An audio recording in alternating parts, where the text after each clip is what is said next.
Hello Natural Beauties, welcome to my channel. My name is Nat and today's going to be a little more serious than usual. I am going to be talking about shopping addiction, so if that is a trigger for you, then maybe this isn't the video for you, but I hope you come back for a different one. I am going to be looking down because I'm going to be referring to some stuff that I don't want to forget to mention to you, so please pardon me if I'm looking down a lot. So there was a point when I first started this channel that I was pretty much a makeup channel, and I love makeup. I think it's because I also love art, and makeup is a form of art. But I got to the point where I was just spending way more money on makeup than I was comfortable with, and so I decided that I wanted to take some steps to kind of pull back and stop buying so much makeup. And for me, it took a few more steps than just being like, okay, that's it, I'm not going to buy any more makeup. So for the past 2 years, maybe a little longer, I've really scaled back the amount of makeup and beauty products that I buy. And so I thought that I would talk to you about how I did that, what made me do it, and also I'm gonna have a test. It's the Virgin Shopping Addiction Scale test. I'm gonna link it in my description. You go, you answer some questions, and it'll give you two scores. One is on a scale range. The highest number is 7, and the other is like the total score, and it goes up to 112. So when I was buying the most makeup, I scored a 5 out of 7. And it says scores in the 4 to 7 range are indicative of shopping addiction. I also scored a 74 out of 12, 74 out of 112. So then after I decided to stop, putting my money towards makeup and beauty products, I retook that, and my new score was 0 out of 7, and I scored a 39 out of 112. So I'm going to have that linked in case you're curious about your own shopping habits. But in the meantime, before I start my decluttering series, I wanted to let you know why I had kind of pulled back on all the makeup that I had been buying. Also, I have other hobbies, and I tend to spend a lot of money on books as well, but at least those kind of last me longer. I can reread them, I enjoy them for longer periods of time, I can lend them out to someone. Art supplies, I also like to paint or work with like inks and stuff. So, I just felt like spending money on makeup was something that I really wanted to slow down on. So, the first reason that I decided to stop spending so much money on makeup was debt. Now, I do save. I also used to do like money videos, and I still do stuff like my envelopes, so I keep a very tight budget. But when I took a step back and I realized that I was legitimately saving like $300, $400 for the Sephora sale or the Nordstrom sale, I was like, why am I doing that? And I would use my credit card, and then I would take that budget that I had saved to pay off the credit card. But I was just like, wow, that is literally hundreds of dollars. And it's for stuff that could expire, stuff that could go bad. And I did buy some stuff that has lasted me. Like I have a New Face, some kind of electronic anti-wrinkle machine that I still use, but I want to say it cost me like $150, $200. And I could pay the same amount for like a Natasha Denona eyeshadow palette. And once I took a step back and I started looking at what I got for my money, it really just kind of made me feel embarrassed because I wanted better stuff. I wanted to do better with my money.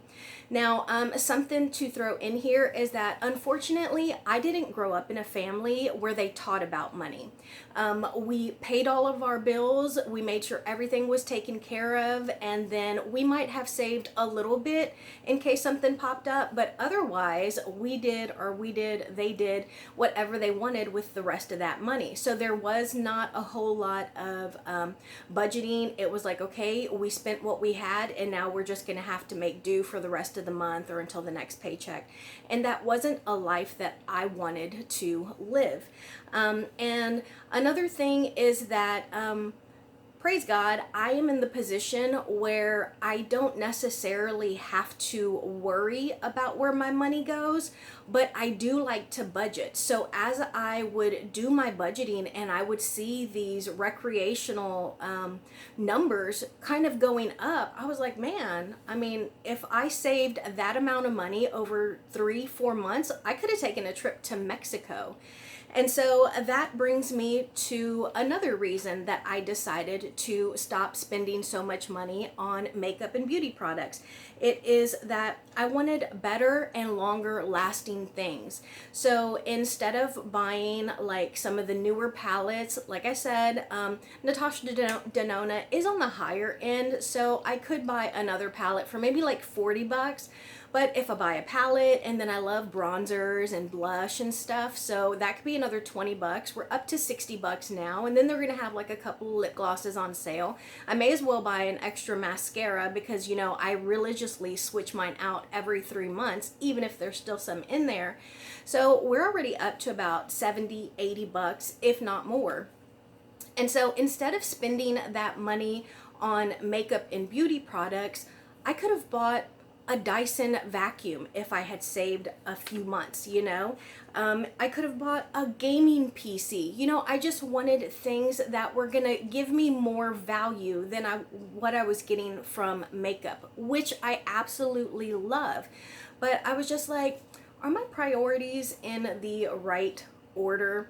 And so that is my next little bullet. My priorities changed. I mentioned my credit earlier and debt, and that is one of the reasons I would use my credit card to buy those items, because I would charge it on the credit card and then I would pay that off. So it did really help my credit to increase. But as I was paying off these, you know, $100, $200, $300 credit cards that I know that I mostly used on makeup or perfume or something, I was like, girl, what are you doing? And I just kind of, again, I got a little embarrassed and I was like, you know, you could do better than this. And so instead of buying stuff, what I did for several months is I would see like things that I wanted to try. I still want to try some Patrick Ta blush. I have held out on Patrick Ta blush since he came out. I haven't bought one at all, and I am so proud because I love blush. It looks like my blush is a little uneven today, but I love blush. Don't judge me, guys. So instead of buying stuff, it was rewarding to kind of tally up how much I would have spent, and then I would actually move that from my checking account into my savings, and to see my savings just kind of inflate over time, it was so rewarding, and it really reinforced why I wanted to stop spending on makeup and beauty products. Not to mention that I have so much. You can see two behind me. These are going to be my first declutters that I'm going to tackle.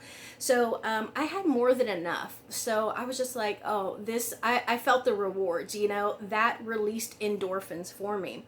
So another thing that made me stop buying so much makeup and beauty products is that I had limited space. And at first I had it like all cute, and I would do these cute little decorations because looking at stuff really does bring me joy, you know, especially like my little Game of Thrones palette or my cute little donut palettes. You know, it does bring me joy to see that stuff, but it brings me even more joy to use what I have or to save money and be able to buy something bigger or better, or to not have to worry about like a financial or medical crisis in the future. And so as I continued to bring stuff in the house, my space was limited and it got full of clutter. And clutter makes you a little antsy sometimes, you know. They say a cluttered space is a cluttered mind, that it's reflective of how your mind is. And so you know, I just was running out of space and I didn't want to continue to bring stuff in, and then just because I would get like a box from Ulta in, and I would do an unboxing with y'all, and then I would leave it there until I would do like my monthly makeup basket, you know. And it's like I'm ordering this new stuff and I'm not always like ripping into it to use it right away. I mean, sometimes I would, but other times it would sit there and then I'd be like, oh man, I forgot I bought that, or oh, where is it? Because I had so much stuff that I couldn't find stuff, and that started to bother me. So another reason that I stopped buying so much makeup and stuff is because I felt that I was developing like a weird emotional attachment to things. And so I was like, I wonder if this is normal. Like, what's the psychology behind this, you know? So that was something that made me think, like, okay, maybe we really do need to evaluate, like, why we're doing this. And then lastly, I stopped buying so much makeup stuff just to prove to myself that I can. Like, I'm in control of what I do and how I spend my money and where I put my money. So I'm going to do this to prove to myself that I could do whatever I set my mind to. And so I did. Like I said, in the last 2, almost 3 years, I have really only been buying like skincare stuff. And it's stuff that I run out of: serums, SPF, vitamin C, moisturizer, stuff like that. And so I'm so proud of myself that I have been able to kind of just remove one item or one habit that kind of stressed me out sometimes, because I would just kind of take a step back and be like, girl, what is you doing? Why are you doing this? And so again, this is all my own personal experience, but I'm just sharing with you what I did. And so here are some of the things that got me to decide to do all this stuff. The first thing is I searched my personal belief system. And for me, I believe that he who is faithful with little will be faithful with much. And in all honesty, I was not being a good steward of everything that I had. And so I was like, ooh, that kind of hurt my feelings. It made me feel bad. So whether it is an exercise in self-control or overindulgence, overindulgence can, be in many things. It can be in shopping, it can be in drinking, in eating, it can be in so many different things. And so again, I wanted to just be the best version of myself, and I felt like that was something I considered as a healthy coping mechanism or like a healthy outlet. And eventually it just didn't feel healthy anymore, even though, like I said, praise God, I was financially secure. But I was just like, yeah, I don't really like this. Also therapy, sometimes people will go to therapy for different things. They have like group meetings, you could do something online, you could journal about it. And so that was something that I really found beneficial when I searched within myself. The other thing is, like I mentioned earlier, I would kind of like create a basket. You'll go online, create a basket, and then like the total, I would track those totals, and for 2 to 3 months, I would save whatever that total was, because that is how much I would have spent. And when I saved that money, or when I saw the total amount saved because I didn't buy that stuff over those few months, I was really just like, wow, like the stuff that I could have been buying. Like I'm telling you, I could have bought a Dyson. I could have bought an espresso machine, guys. So that really kind of lit a fire under me. And then third is like just unlearning bad habits. Again, earlier I mentioned that my family, hard workers, absolutely hard workers. They were the people who were like, you shouldn't come into work because you're going to get other people sick. But they were like, no, I have to be here. No, I have to be here, Granted, he worked construction, my dad, so he didn't have like PTO or whatever. But, so hard work, yes, but managing the money that he earned, completely different story. You paid the bills, you kept a little spending money, you saved a tiny bit in case something happened, and then the rest, whatever you want to do with it. And I just really wanted to get better with that whole mentality, just learn to be better with money in general. And then also something else that is really rewarding, it is the smallest and stupidest thing, y'all, but y'all know that I like to use a planner. And I love tracking no spend days. Even now, I'll be like, oh man, I bought like new Texans gear, because we had our uniforms changed. So I bought some new Texans gear, I bought some new earrings, stuff like that. And it's like, wow, I kind of spent a lot of money. So let me start tracking my no spend days. And so after I make like big purchases, unnecessary purchases, again, this is money that I have saved. saved, you know, so I do like fun money every paycheck, you know. And so when I spend that money, I will start tracking days, and I'll get up. I've gotten up recently into 24 days of no spending, and that just makes me feel so proud, you know. So a little something else that just makes me feel a little proud and motivated to continue to be a good steward of my money. And then also, like, there's just something about being content with what you have, especially when you have more than enough. Like, if I have more than enough and I still feel that I want more and I have this FOMO, which I would get a lot even now, like when I watch people who buy watercolors, like watercolor or art supply unboxings, makeup unboxings, I get like a little FOMO, and I'm like, oh, I wish I had that. Oh man, that's so cute. Oh, I love that. Those are beautiful colors. And it's like, well, I have to have something that's similar. Like, what is it about that pretty shiny new stuff that makes me unsatisfied with what I have when I have so much? And so that was something that I really wanted to address within myself as well. I also didn't want to feel pressured to buy stuff to create YouTube content, you know. A lot of us, we will do side hustles, you know, and y'all know that I have my side hustle as reselling, and it's something that I enjoy on the side, and it brings in a little bit of money, you know, and sometimes YouTube will as well. But because I work such long hours and I also resell, it is unrealistic at this point for me to think that I can put in enough time and effort and hours for YouTube to be like a productive and abundant side hustle. And so I didn't want to put money into something where I was barely going to get a return, you know, because a return on investment is a real thing, you know.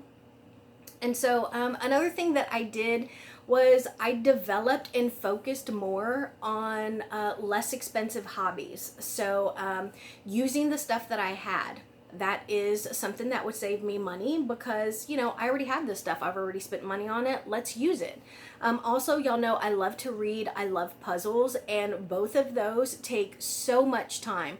And I think I've done a couple of puzzle hauls on here, and I can go to Goodwill and buy a great, beautiful, brand new puzzle for like $2 to $4, spend weeks on it, and then flip it and resell it for a little bit of a profit, you know. Same with the books. I don't always buy my books. Y'all know I am a huge advocate for your local library, and as long as I return them on time, it costs me no money. And it's even gotten to the point, like, we have a self-checkout at the library now, as long as you have your card. And when you check out, it'll pop up on the screen and be like, congratulations, you saved $26.88 by checking this book out. And so that's just something for me to enjoy and not feel the need to go get endorphins from buying new stuff, you know?